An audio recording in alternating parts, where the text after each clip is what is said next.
আসন্ন পবিত্র ঈদুল আজহাকে সামনে রেখে চট্টগ্রামের বিভিন্ন কাঁচা বাজারে নিত্য প্রয়োজনীয় পণ্যের দাম আবারও ঊর্ধ্বমুখী হয়ে উঠেছে। সবজি, মাছ, মাংস, ডিম থেকে শুরু করে আদা, রসুন ও পেঁয়াজের দাম কয়েক দফা বেড়ে যাওয়ায় চরম ভোগান্তিতে পড়েছেন সাধারণ ক্রেতারা। বাজার ঘুরে দেখা গেছে অধিকাংশ সবজি বর্তমানে প্রতি কেজি ১০০ থেকে ১২০ টাকা দরে বিক্রি হচ্ছে। শিমের দাম বেড়ে দাঁড়িয়েছে ২০০ টাকা কেজিতে। নতুন মৌসুমের কচু ছড়াও বিক্রি হচ্ছে ১৬০ টাকা কেজি দরে। বঙ্গোপসাগরে মাছ ধরার ওপর সাময়িক নিষেধাজ্ঞার কারণে সামুদ্রিক মাছের সরবরাহ কমে গেছে, ফলে মাছের বাজারেও দেখা দিয়েছে অস্থিরতা। দেশি মাছের দামও সাধারণ ক্রেতার নাগালের বাইরে চলে যাচ্ছে। গত ২ সপ্তাহে ডিমের দাম ডজন প্রতি প্রায় ২০ টাকা বেড়ে ১৪০ টাকায় পৌঁছেছে।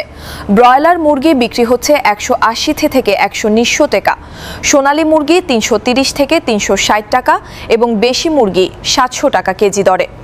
গরুর মাংসের দাম কেজি প্রতি ১৫০ থেকে ১০০০ টাকার মধ্যে ওঠানামা করছে। ঈদকে কেন্দ্র করে আদা, রসুন ও পেঁয়াজ সহ বিভিন্ন মশলার দামও উল্লেখযোগ্যভাবে বেড়েছে। ব্যবসায়ীরা বলছেন, সরবরাহ সংকট এবং পরিবহন ব্যয় বৃদ্ধির কারণেই পণ্যের দাম বেড়েছে। তাদের দাবি, দাম বৃদ্ধির কারণে ক্রেতাদের কেনাকাটাও কমে গেছে। অন্যদিকে সাধারণ ক্রেতারা অভিযোগ করেছেন যে নিয়মিত বাজার তদারকির অভাবে কিছু অসাধু ব্যবসায়ী ইচ্ছেমতো দাম বাড়িয়ে দিচ্ছেন। তারা ঈদের আগে বাজার পরিস্থিতি স্থিতিশীল রাখতে প্রশাসনের জরুরি হস্তক্ষেপ ও কার্যকর মনিটরিংয়ের দাবি জানিয়েছেন।